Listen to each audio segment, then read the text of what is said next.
রিয়াদ ছিল এক গ্রামের সাধারণ ছেলে। তার বয়স মাত্র ১ পরিবারে অভাবন্টন লেগেই থাকত। স্কুলে পড়াশোনার পাশাপাশি সে সবসময় ভাবত, আমি কিভাবে নিজের জীবনটা বদলাতে পারি। একদিন ইউটিউবে একটা ভিডিও দেখল, দক্ষতা স্কিল মানেই হচ্ছে নতুন ভবিষ্যৎকে। এই লাইনটা তার মাথায় গেঁথে গেল। রিয়াদ সিদ্ধান্ত নিল সে মোবাইল ব্যবহার করে অনলাইনে কিছু শিখবে। রাতের পর রাত জেগে ইউটিউব থেকে শেখা শুরু করল। Digital marketing, graphics design, freelancing. শুরুতে কেউ বিশ্বাস করেনি। অনেকে হাসত, বলত তুই কিছু করতে পারবি না ঘি। কিন্তু সে থামেনি। সে জানত সফলতা একদিন আসবেই, যদি ধৈর্য ধরা যায়।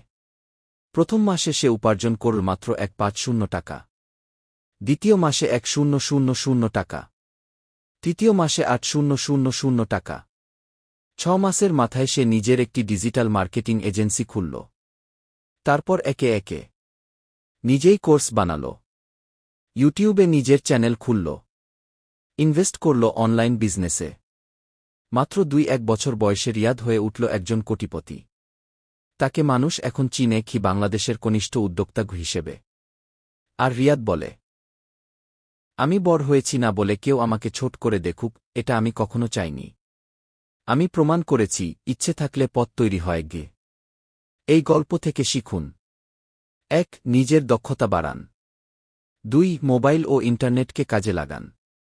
৩. ছোট শুরু হলেও থামবেন না। ৪. সময়কে গুরুত্ব দিন, ধৈর্য রাখুন।